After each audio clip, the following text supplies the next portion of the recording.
Welcome to Read This Author's Corner. I am your host, Alice Maria James, and I am so excited to have with us today Dr. Pazanta Byars. She is a poet, author, and a publisher of several books promoting the Gullah culture. Welcome, Dr. Byars. Welcome, Pazanta. How are you? It's so great to have you Thank you. on Read This.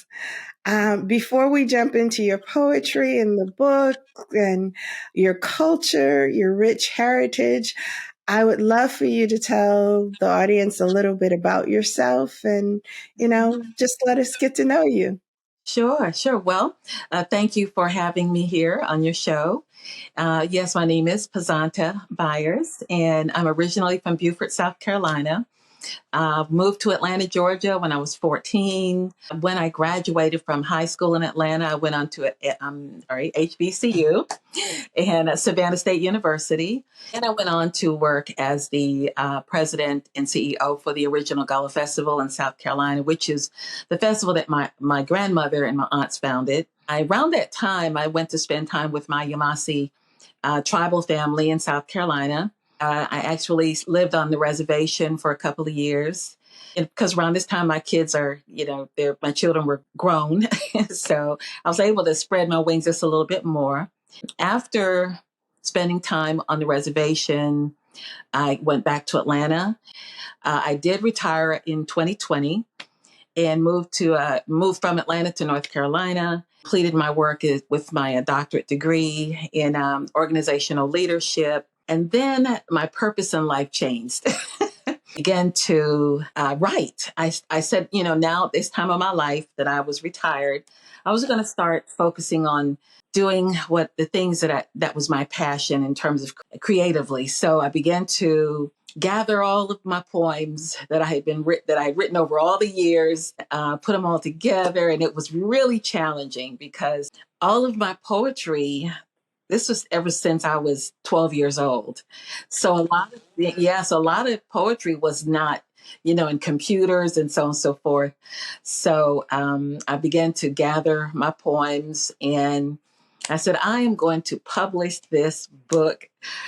I'm going to finally do it. So I learned how to self-publish it, did get that published in 2021.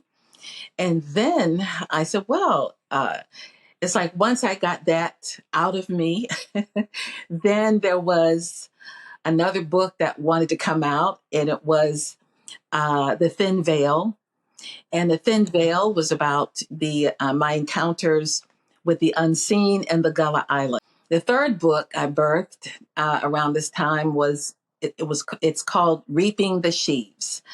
And Reaping the Sheaves is a book about manifesting the things that you want in life and through various techniques that my mentors gave me throughout my lifetime. So this is just a brief, quick history, but so I have 3 books that I've written. And then a friend of mine here said, well, why don't she wanted me to help her publish her book. And I said, well, okay, sure, I'll help you. So I was able to help her get her book published. And then I began to work with other people who wanted theirs published. And so then that was the birth of my publishing company, Mikaba Publishing Company. And then the clients started coming. And a lot of my clients are people who wanted to do this all their lives. The book I'm working on now is it's a wonderful, wonderful book by a young lady. She's a celebrity makeup artist, but she calls it Covered. And she compares her life to the application of makeup. Establishing a firm foundation and, what concealers do. I mean, it's very, very, I'm totally embracing it. And it's wonderful. I love working with people and I love telling their stories, especially when stories of overcoming, difficulties. Mm-hmm. Excellent. I was I listened to several of your poems that I love listening to poems in the author or the poet's voice, because even when you read it for yourself, you might take a different rhythm or a different cadence, Yeah. but it's always wonderful to hear it the way the poet wanted it to be Yeah. spoken. So Thank, I enjoyed listening to your poetry. thank you. But before we get into your poetry, I would really like for people to get an understanding of the rich Gullah traditions and heritage, because that is not understood. I think when we originally had our first conversation, I mentioned to you for many years the only reference that I knew of Gullah or Gullah Geechee was from a soldier story, right? That was I the guess. only time I had ever heard it. Mm-hmm. Recently, I've heard a little bit more, especially about the rich basket weaving and how so many of the traditions that came over from West Africa are Yeah. still so strong and so prevalent Yeah. in the community. And I would just love for you to share what the festival is about and what is so rich about the culture. Okay. Okay. Well, the Gullah culture. First of all, my grandmother Rosalie Pazant was an English instructor in Beaufort, South Carolina. And so when she and my aunts got together and said they wanted to educate the community about the Gullah culture, it was because my grandmother said that many students that came into her class spoke Gullah and they were ashamed of it. And so what she wanted to do is that she wanted to highlight the rich culture of of Gullah, the language, the food, the art. The story of the Gullahs they are the Africans that were brought over to the islands in South Carolina from West Africa, Senegal, the Senegalese. And so what happened is that because the islands were so hot when they bought the slaves over there, that the slave master said, well, hey, listen, what we'll do, we'll just come over and make sure that the crops are ready for harvesting. But it's too hot for us. So we'll just come check and we'll leave, which is what was beneficial for the Gullah culture because it wasn't diluted. And so the more Africans that came over, the more it strengthened the culture, because now they're bringing even more, and they're saturating the culture with the languages and the arts and crafts and so the food that was coming over from West Africa. The formation of the Gullah language is that when the slave masters went over to Africa and they saw how the Africans had such advanced civilizations over there, they chose they had to choose Africans to lead to be able to communicate with the other Africans. So they developed a language mixed with English so that it could be like a standard, like a general, a universal language. Exactly. So this is why there are people in the Caribbean that they'll say, "Oh, that sounds a lot like what how we speak in the Caribbean and so forth," because it was a general language. So Gullah is definitely a language. I've heard some people say that it's broken English. No, it's not broken English.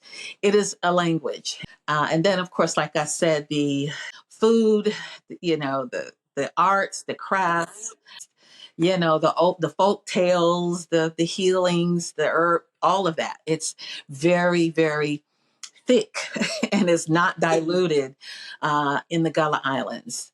And I asked one other question in regards to that, because Mhm.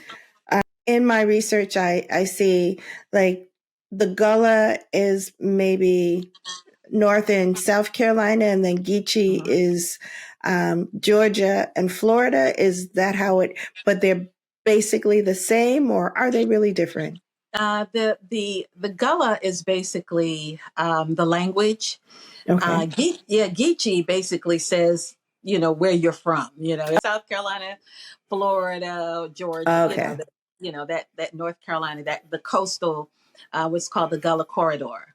So Okay. yeah, if you say Okay. you're Geechee, then that's you're identifying your geographical Graphical location. location. Excellent. Excellent. But Thank you. Thank you. Thank you for that enlightening understanding, because I wanted to have that be the foundation before we start talking about your book, because you have like a poem called The Gullah Lover, I think it is, Geechee lover.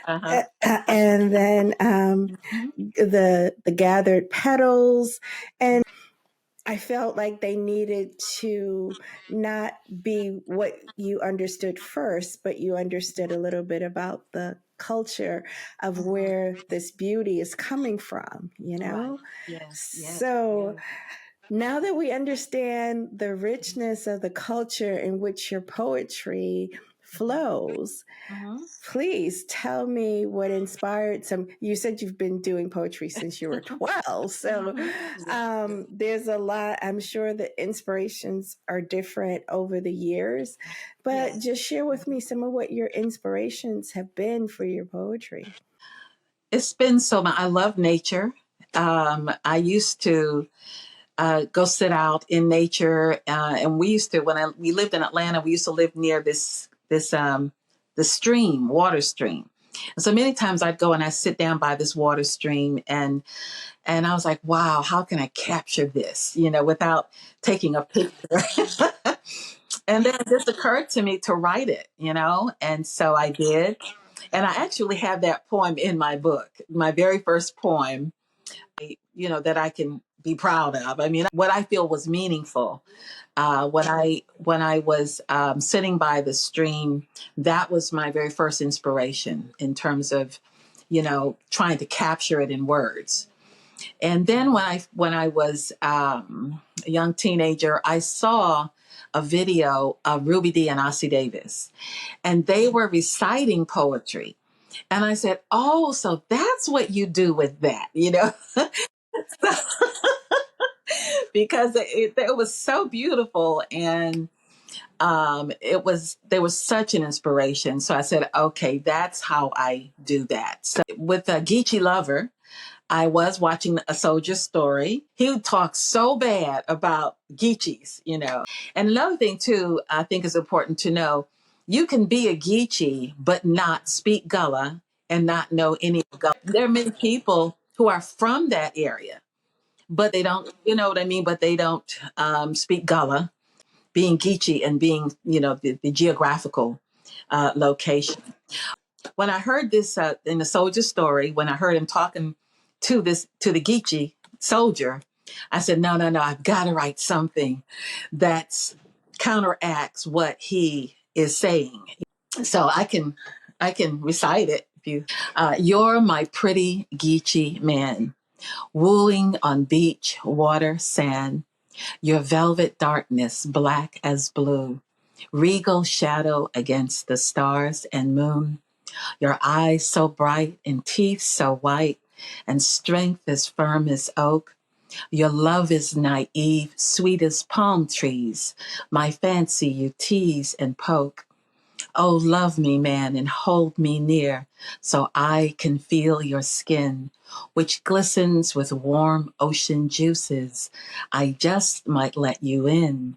This night is so right, me with you, Geechee night, serenaded by the waves dancing. Let's stop the time and abide in the light of our island's exotic prancing. Beautiful, beautiful, Thank you. Thank beautiful, very romantic, very spicy. you. And I love that it came as a retort to Yes, something that you recognized, because it was extremely negative. And yes, it I was. was Yes. years now that people are like you are speaking out about the richness of your culture, the beauty of the art. I mean, I've been to the Low Country and I've been to Savannah, and the food. Yes, yes. I know, really. Oh my goodness. The Yes. food is so good. This culture has lasted and endured because it Mhm. was in an area of with property and land that nobody was interested in, right? Right. So Yes, you yes. the culture was able to survive and thrive for so many years and even centuries. And now that waterfront property is, you know, Mhm. the thing, your whole culture and your Mhm. heritage is now expendable Yes. for what's Mhm. going on. So Mhm. that's another reason why I wanted to talk to you and Mhm. share what it means for you and your culture and your heritage. I believe when people understand the humanity behind things, Mhm. that's when people kind of step in and say, oh, wow, you know what? That's not right. But if you Mhm. don't understand the humanity behind it, you're kind of like, oh, well, that was Mhm. yesterday. We don't Mhm. need it anymore. You and I have kind of been communicating off and on for over almost 2 years now, but I guess the timing is finally right Mhm. to share. I just feel like it's important for people to see the richness of what you grew up with. Would you mind sharing a little bit about the festival? I tell you what, I wrote a poem about the festival. Yes, go right ahead. Capturing it, so everything is pretty much in that. But it's called the Festival de Gullah. Okay, so I hear the rhythm. I hear rhythms in the wind, blowing through my skin, sending chills and thrills, carrying me within to universal beginnings, which soulfully danced its manifesting self into existence. Through the sun kissed, burnt skinned humans, children of the gods. Yes, they were here at the very beginning. God fashioned hair for royal crowns, which we wore and wear so beautifully at the Gullah Festival. I see smiles so warm here, glowing and sparkling as the sun, as it dances on ocean's waves and ripples, warm rays blossoming chrysanthemums, and picturesque African greenery. I see home again at the Gullah Festival. What's that sound? Where's it coming from? Do I hear ritualistic drum calls on the fanfares from the motherland? Yes, I hear the drum calls echoing over the waterfront waves at the Gullah Festival. I smell seasonings hot and spicy, sweet and tempting, cooking through soulful delicacies made for my taste buds, leaving me no resistance and tearing down all barriers that once stopped me from indulging, that once stopped me from being myself. I am free. I can be my soulful and expressive me at the Gullah Festival. Come join the love, the fun, and the celebration of ourselves. We Gullah and we proud. Bright colors slapping in the wind. Garments and jewelry and crafts to begin. Music with jazz and drums to tremor your soul. Storytellers, dancers, the African legacy made whole. Come home and rest. Lay your burdens aside. You'll see why the universe smiles on the Gullah Festival. Wow, that's beautiful. I love that. It's very easy to visualize. You do an excellent job of capturing with words. You Thank create you. a beautiful Thank you. picture with your words. That's excellent. Thank you. People of color. And one of the things that frightens me, in all honesty, is the way society now has kind of neutralized things to this all white. The fact that if we don't find a way to keep our traditions and our art front and center, I believe a generation is going to lose that talent. And by the time they recognize the beauty of what they're leaving behind, they might not have the skills to regain it.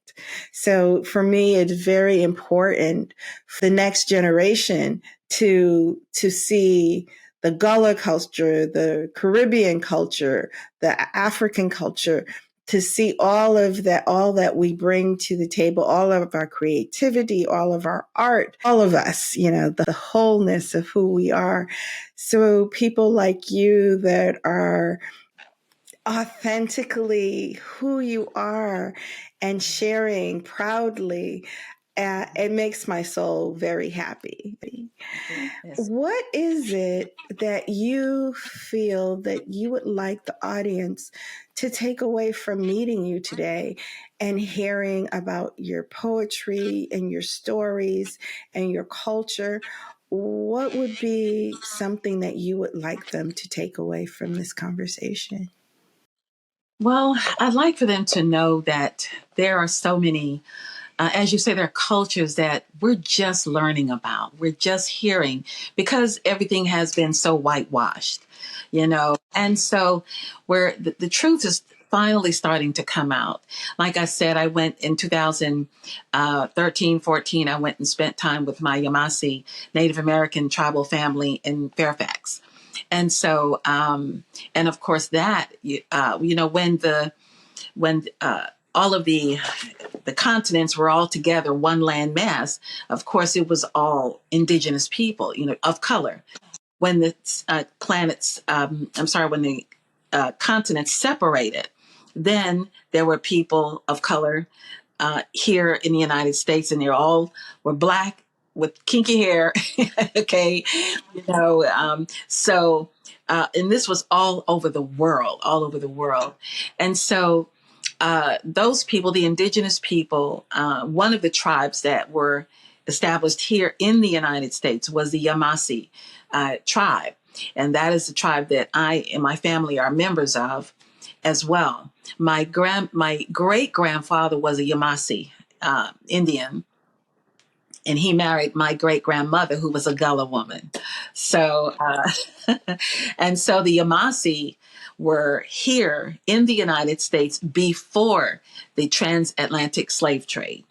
So, yes, so they actually used to hide many of the slaves that were coming off the ports in Port Royal, in Charleston, and so on and so forth, like that. Until they said, "Well, hey, we know that you're an Indian, but you all look too much alike. So now we have to enslave you as well." So yes, so but that's so much history, and I'd like for people to know, just to be open to the culture, the richness that we bring to the world, that the Gullah brings to the world, that the Yamase brings to the world. And also with me, one thing I tell a lot of my friends now, it's never too late to do your purpose in life. Our purposes change at different times in life. So, if you haven't figured it out at 30 or 40, God will have a surprise for you at 50. And it's like, oh, so this, exactly. So, so it's, and in my books, the Thin Veil, the Thin Veil. And this is poetry and encounters with the unseen in the Gullah Islands. Okay. And then Reaping the Sheaves is a book. And that it was my next book. It's called Poetry and Spiritual Techniques of Manifestation. And so I have a lot of wonderful stories about how prayer and faith, manifestation, and nature work together to bring the things that God wants to happen in your life. And then, of course, my book, The Gathered Petals, and the poetic life of a Gullah Yamase woman. About my poetry, it's spans my entire life. You see the growth of my imagination And, from throughout my lifetime, going from nature to romance to the beauty of Black people, uh, you know, uh, um, appreciating our beauty as women and men. Gullah Geechee Geechee lover, for example. There are poems in there of when I was going through a divorce. But the way I would write it wasn't always me, but I wanted to be able to connect with others who are experiencing pain or feeling as if they've lost something. I write about when I lost my brother Al, my grandmother when she passed. My poetry spans, romance, grief, nature, relationship with God, Black pride. There's a poem in there, a prayer, a Yamesse prayer. There's a poem in there that I wrote in Gullah. So it spans a lot of different areas. So they would definitely have an experience of seeing a variety of areas that I was blessed to experience in my life that I tried that I did my best to capture in words. And then as far as culture, we are a very rich people. It's the Gullah culture is so beautiful, and we have the Gullah Festival. You can actually come experience the Gullah culture every year, Memorial Day weekend in Beauford, South Carolina. It's on the waterfront. It's free, Friday, Saturday, and Sunday. And so my brother Thomas Roy Hicks is now the president and CEO of the festival now, and he's doing an excellent job. Which is why now we are recipients of wonderful grants, and people can come and experience it for free now for all days. And they do have to pay for the tours and I believe the play. But, and of course, we have vendors, a whole bunch of food out there, and it's this wonderful entertainment, the whole thing. And then the Yamesse, we have what's called the Green Corn Festival. This year, it'll be May 3rd through the 5th in Allendale, South Carolina, and on the University of Salkehatchie campus. And so you come experience that part of culture in that region. But most importantly, I just want people to know that God is real. God is real, and we experience Him through so many stories that I've written, the clients I've written for. One of the things that keeps me going and keeps me inspired is when I hear how they overcame so many tragedies in their life and the miracles that happen are, it's just amazing. And I mean, it's like, I want people to walk away with, yes, wow, hey, I might not have experienced God like that, but this is real. And they're not making this up. They're really sharing their true life stories. I'm sharing my life stories. And what's most important is to know that whether you're working with through manifestation, visualization, whether you're witnessing, eternal spirit on the outside of you, that life goes on. It continues. God is real, and we operate and we walk in that eternal spirit. Well, thank you. Thank you so much for your time, your knowledge and wisdom and insight. Thank you for the lesson on the Gullah culture and the Yamesse.